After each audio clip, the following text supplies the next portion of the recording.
عندنا هنا كيلو ونص ديال الحوت منقي ومغسول ويكون طري، الربيع، شامبينيون نوار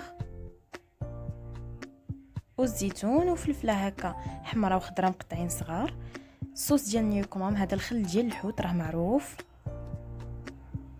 شويه ديال السودانيه وشويه ديال القزبر حبوب، شويه ديال الحك مطيشه، زيت روميه وزيت البلديه والخل والملحه والمطيشه اللي غادي نشحرو في الاخر، والروز مسلوق من قبل.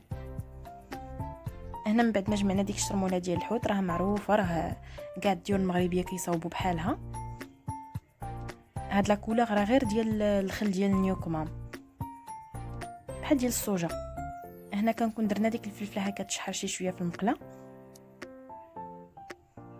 كنضيفوا على شويه من ديك الشرموله ديال الحوت باش كتاخذ نفس اللوغو ديال الحوت.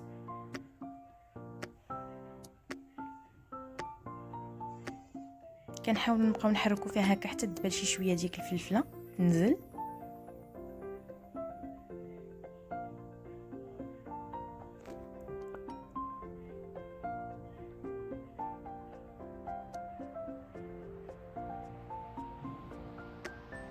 وهنا كنضيفوا عليها الشامبينيون نوار وداك الزيتون اللي كنقطع صغيور. هاد الشرموله كتجي بنينه سورتو ملي كتضاف على الرز وكيتعمر بها الحوت، كتجي غزاله بحال كتاكلوا البايله.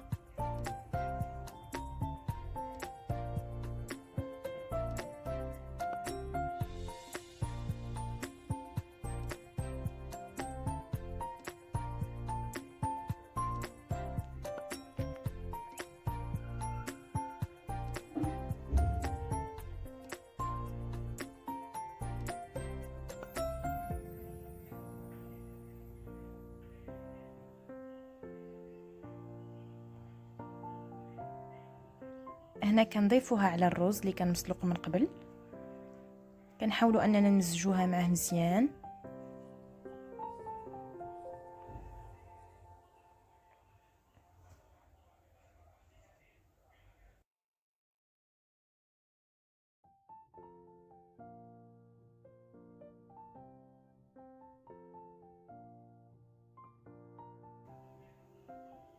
هنا كنكونوا درنا واحد شويه ديال الزيت في المقله،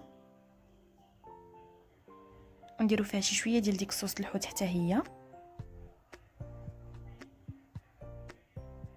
ونحطوا هكا دوك الدويورات ديال المطيشه باش حتى هما كياخذوا نفس المذاق، وكتكون المطيشه تشحرات غير واحد شي شويه باش كنزوقوا بها من الفوق.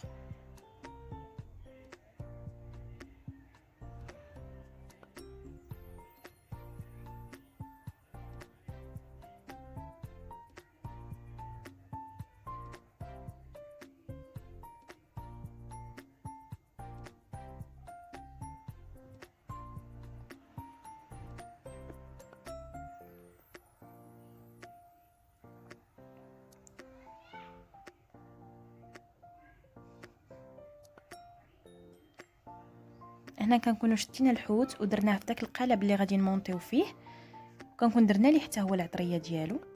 هاد العمليه راها سهله.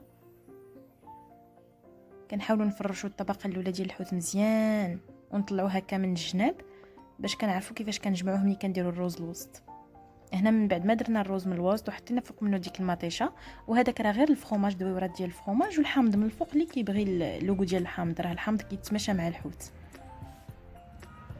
كيجي المنظر ديالو غزال غزال غزال غزال، وكيبقى هكذا حتى ملي كيطيب، ولو انه كتحيد داك القالب اللي داير به كيبقى المنظر ديالو هكا زوين، كيجي بحال شي كيك ديال الحوت، كيجي غزال.